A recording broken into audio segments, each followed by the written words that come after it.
Phil Muscatello and Finpods are authorised reps of Money Sherpa. The information in this podcast is general in nature and doesn't take into account your personal situation. Shares for beginners. Weekend Watchlist. G'day and welcome back to Shares for Beginners Weekend Watchlist, where we take a close look at an individual company that you may wish to consider for your watchlist. It's not a recommendation to buy, but a way for you to learn how Stockopedia screens for value. Joining me today is Elio D'Amato, and we're talking Tuas Limited, ASX code TUA.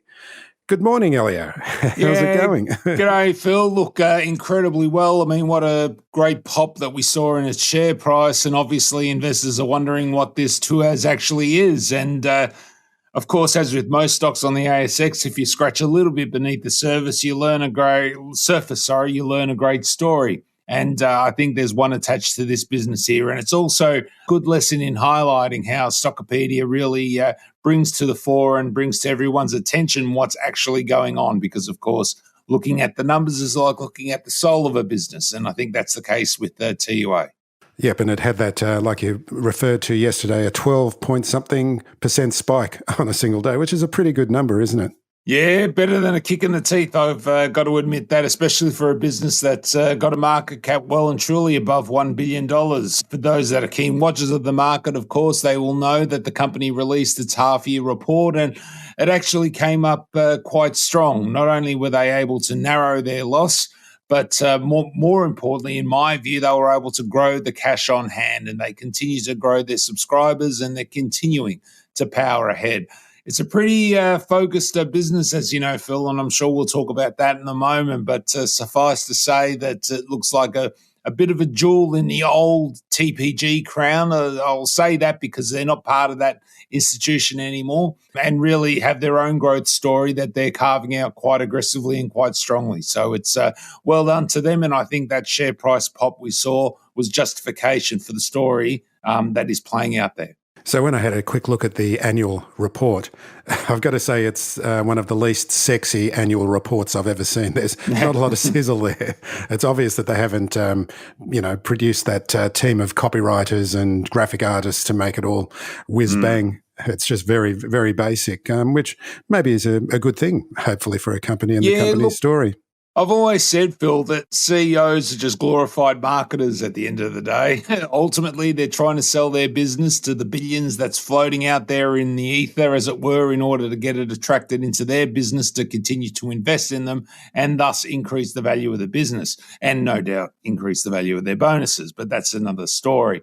But Tuas or TUA is a very different beast, and I think part of that stems from its reclusive CEO, David Teo, founder of the business effectively, and he was traditionally known by many market observers as being understated. He doesn't like to blow his own trumpet all that loudly, but he's very successful in business. And if there's anything about telecommunications he doesn't know, then basically it ain't worth knowing in our view, because it's just wonderful how he continues to power ahead. Just some simple graphs, simple imagery. You're not bamboozled with a whole lot of BS, as it were, and it really makes sense. And I think the market somewhat appreciates that, particularly when the numbers are going northeast, because it's really easy for everyone to understand the growth trajectory that this business is on. So unsurprising to us that it's done as well as it has. But yeah, as you say, the reports that it produces aren't the most inspiring. I think even the half year was even more simplistic than that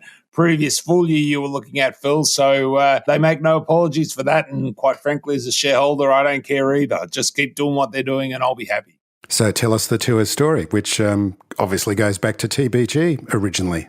Yeah, that's correct. So it was part of TPG all the way up to 2021. And again, for old stock dogs like me, you'll remember that TPG acquired Vodafone. And when those two conglomerates came together, it had to spin out the Singapore TPG business.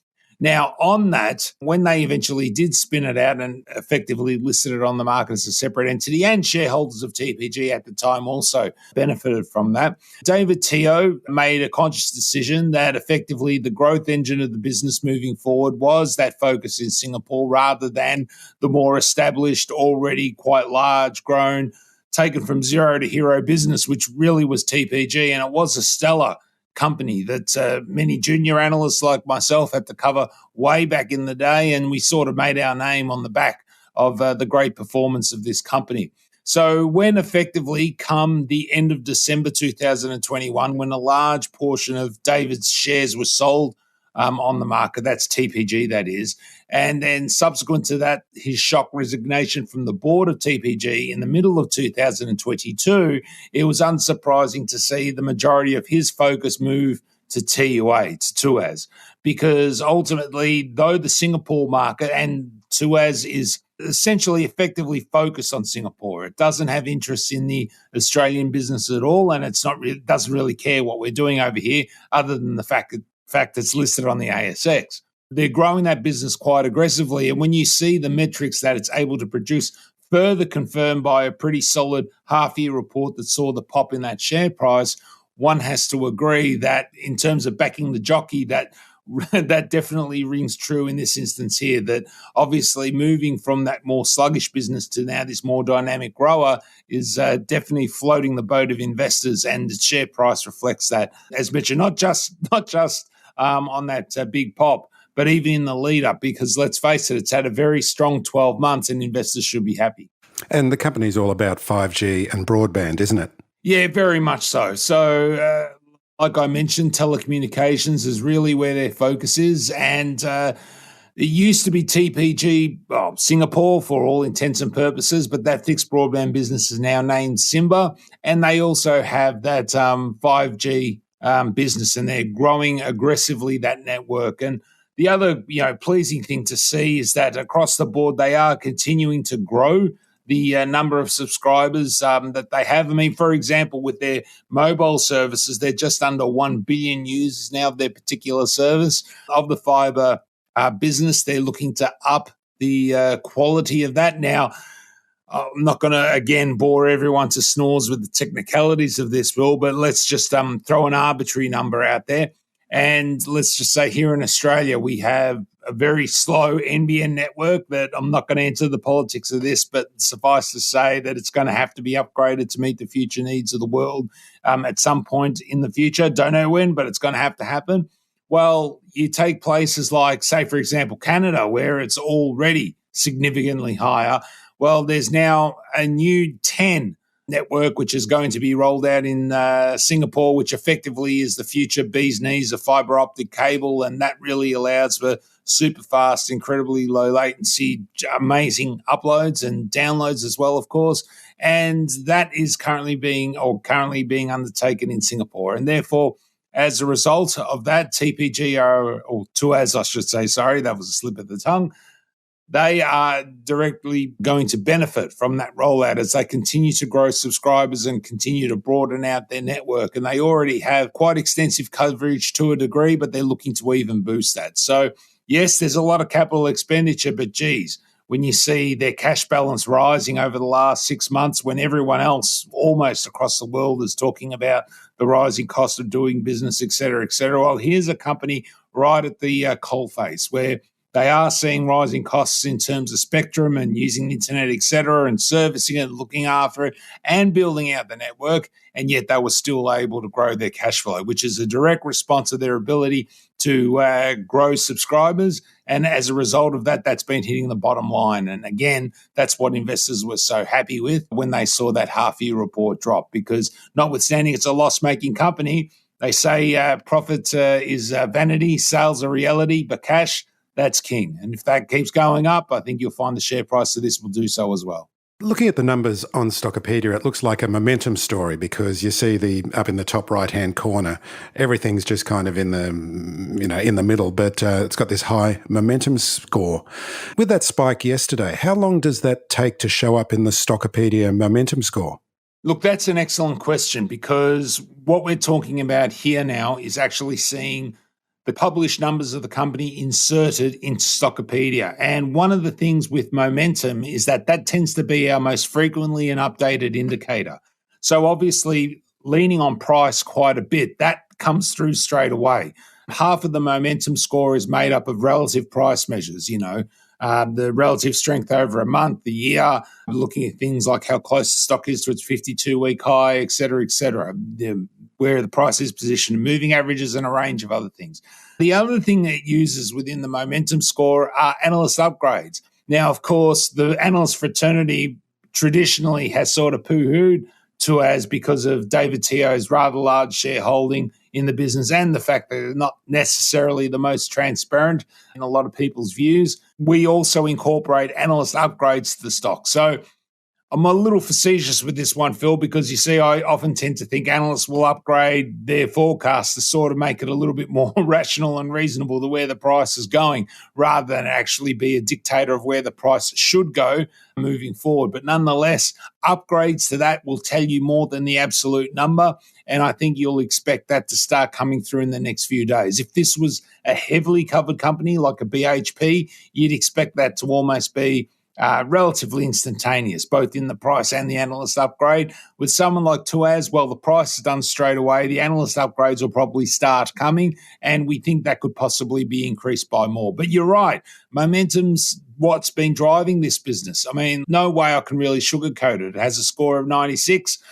That is still very strong. It's likely to remain strong once those analyst forecasts do filter through. So it is unlikely to see that being an immediate changer for the business.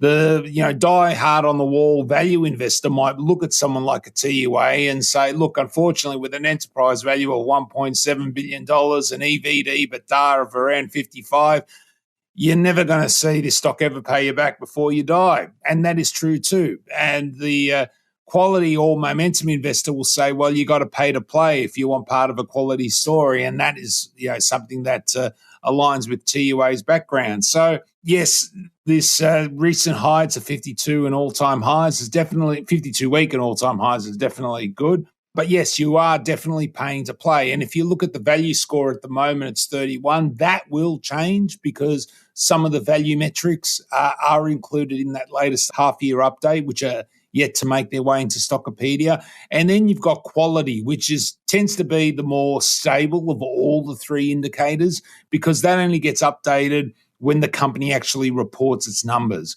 Once we get the ability to insert those, not just sales, I know everyone likes to focus on those sales updates, Phil, but the reality is when you're assessing a business, you need to look at the costs, the liabilities, their expenses, all those sort of boring things that no one really cares about. But the good news is there's a tool like this to help you assess that pretty quickly. Once those numbers are actually inputted into the system and we can assess them. And, it wasn't that long ago. I mean, we just rewind back 12 months ago when the company released its result and its share price was half where it is now. And the overall stock rank, which is the combination of all those three particular drivers, was actually above 80. 85. So once you're in the top 20%, we are definitely saying you're in the upper echelon of businesses in our share market. And Tuas was one of those. Now, of course, what's happened is the share price has gone straight up northeast. And what that has meant is that the value metrics has come down, given the inverse relationship the two have. And what we've now started to see is that value is starting to dissipate. Well, if they're able to come once we see those published numbers and see them quite strong, and that should usually, particularly outside of reporting season, usually take around 24 hours. Once we get the chance to monitor those numbers, if it returns to that upper echelon again, investors just can't continue to keep ignoring it, given the strong growth trajectory that the company seems to be on. So it ain't just about picking the stock that ranks 100 and then seeing how that goes, because that never works as a strategy. In fact, if you tell me you ever do that, Phil, let me know, because I'll sell the stock straight away if I still have it. But definitely up there in the fundamental ranks. Even the fact that it's never made a profit, it still ranks quite highly on that quality score because of that cash flow generation that I was talking about. It's never going to be top, but I tell you what, it still ranks quite highly relative to everyone else, which is, of course, what our stock rank scores are. They measure the company against everyone else on the stock exchange. So, and that's where Tuas comes good. So not only do you have a story that gets you excited, but it would appear on the surface that the numbers being produced support that. We eagerly await the half years to be inputted into the system to then make that overall assessment. Are you picking shares on gut instinct? Buying on press tips or rumours? Do you struggle to find the time to keep up with the research and analysis that goes into evaluating potential stocks? Stockopedia are pleased to offer a special deal to listeners of this podcast, a 14-day free trial and a 10% discount on the first year of membership. Sign up now at y.stockopedia.com/SFB. There's no better time to access the most comprehensive, easy-to-use investing toolbox for DIY share investors. 10% off, 14-day free trial and a 30-day money-back guarantee. That's y.stockopedia.com/SFB. And Tuas, of course, is just outside the ASX 200. Is there any chance of it hitting that threshold to be included in the ASX 200 and get that kind of indexing effect? Oh, look, to be quite frank, I couldn't care less. In fact, if it gets added to the ASX 200, it probably means the share price has gone up even a little bit more. So I'm going to be happy. Should it be included? Look, there's a whole range of different rules that relate to a stock being included into the ASX 200. Part of that is the amount of free float that is available for the stock and how easy it is for investors to get in or out. And for good reason, David Teo, who currently owns around 40% of the business, I dare suggest is going to be pretty keen to continue to hold on to his interest and is not looking to offload anytime soon, which means effectively there's only 60% for you and I and the likes of us to be able to play around with the stock. So the long and short is, if it was going to remain as is, it'd always be a borderline case. If it kept going up, it can't be ignored anymore. Probably have to be added into the index. If it comes down, then that'll probably save a headache for those index watchers that are out there. But I'm a firm believer that it is the fundamental trajectory of the business which is driving the price at the moment. Yes, while being added to the ASX 200 would be a nice little support adjunct, in our view, it's the company performance that's really driving the price at the moment. They keep performing, the price will reflect that. And do they have any competition risk in Singapore? I know this sector is full of regulatory requirements. So does that help them or hinder them? A little bit of A, a little bit of B. So obviously it hinders them because they have to be met. And there are other telco providers that they do compete with. Where it actually helps them is ensures that not anyone can just start up. There is a huge amount of capital expenditure which goes into a business like this, particularly with Tuas, because they're not only having to spend a capital expenditure on the mobile network, but also the fixed line network. But that also insulates them from potential other competitors coming in and trying to take that space because of that significant large investment. It's less so about the competitive drivers at the moment rather than their ability to continue to grow relative to the size of the pie that's there. I mean, obviously Singapore are on their national growth trajectory as it is, but when you look at Tuas, their network is still very much emerging. There's a lot more market share for them to be able to take over. Their broadband network is being expanded to a wider region at the moment. I think about half of the country, or a little under the half of the country in terms of square kilometres is covered. So there's a bit more growth to be had there. And therefore, because of those drivers, we feel quite comfortable that notwithstanding the existing incumbents, that TUA still has a potential upside in regards to achieving more market share. And then when you also add the fact that it's pretty hard for anyone else to come in and replicate a network like that, that puts it in a good light in our view. But it is a growth story and investors need to remember that. They need to remind themselves that if they are expecting a dividend, they're probably going to have to be waiting a little while. But you know what? David Teo decided to move all his eggs from one basket into another because of the excitement that relates to this growth story. And I tend to also feel the same. And once the dividends are starting to be paid, Phil, of course, then that becomes a different question for the growth investor, because dividends, rather than being profits when they're being generated, or cash flow, when they're being generated, if they can't be invested into a business to even amplify your returns even more and they're being paid out of dividends, then you really need to ask your question, is your capital in the best spot at that time? And that's a whole money management question that you've covered on the podcast with others. And it needs a whole episode to itself to discuss because, of course, any mug can pick a stock. It's managing money.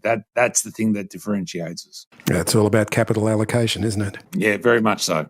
So in their reporting, as you said, they're very basic. They don't give you lots and lots of fancy graphics. They're just all the basic numbers. So run us through the numbers in the latest report. Yeah, I mean, obviously, everyone's eye always immediately goes to revenue. And the fact that from the first half of 2022 to today, which is the first half of 24, that they've able to double the size of their revenue is incredibly strong. The fact that they did reduce their profitable loss, I suppose, a bit of an oxymoron, but their loss was actually reduced.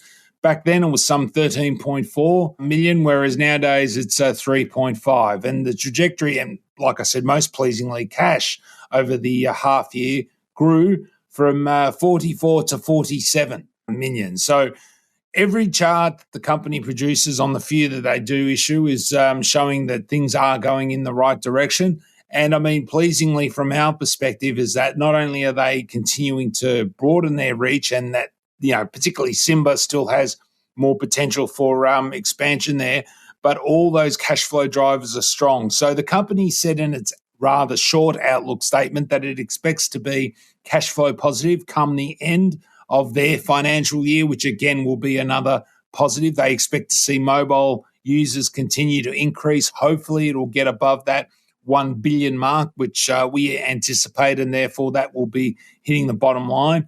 Notwithstanding the capex of being just below 50 million, the rollout or further continued rollout of that Simba fibre network is also incredibly pleasing. So the fact you're growing cash, that you're telling everyone what your capital expenditure is, which is still a lot cheaper than being here in Australia, I can say that for sure. And that network expansion, all those numbers are looking pretty good. And of course, you can leave the finer detail to the analysts who want to cover that rats and mice. But I mean, at the top level for most of us that are putting our money down, the numbers still continue to look quite strong. Will be driven by sentiment. It is being driven by momentum. Fingers crossed once we assess those numbers and when they come through Stockopedia, that they actually do reflect the wonderful business that this is. And presumably because of the geographic size of Singapore, there's far less in terms of infrastructure investment that's required as compared to, say, here in Australia, where you've got to try and get Yass to have the same amount of broadband as Sydney or Melbourne.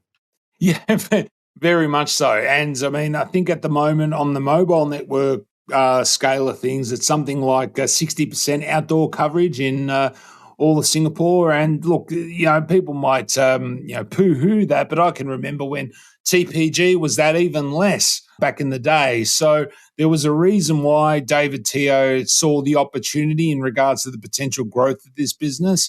And that can't be ignored, particularly with someone of his pedigree and what he was able to do at the previous institute that he was at. So that 60% coverage basically extends to around 80% on a nice sunny day, which of course in Singapore it tends to be, unless of course it's rainy season. So, I mean, that's quite good. Their fixed line network, as I said, is just under half of the country at the moment, and that's expected to continue to roll out. You can't ignore the fact that 10G fibre that they're rolling out is going to be a big winner for them moving forward. As with all telcos, it's not about what you do today, it's about what's coming tomorrow.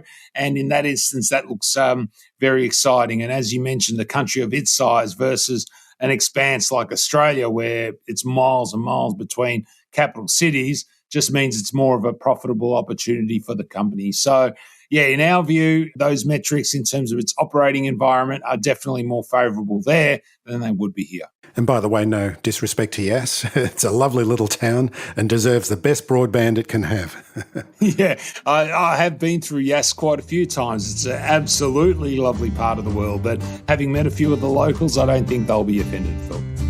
Elio D'Amato, thanks very much for joining me today. Thank you, Phil. Thanks for listening to Shares for Beginners. You can find more at sharesforbeginners.com. If you enjoy listening, please take a moment to rate or review in your podcast player or tell a friend who might want to learn more about investing for their future.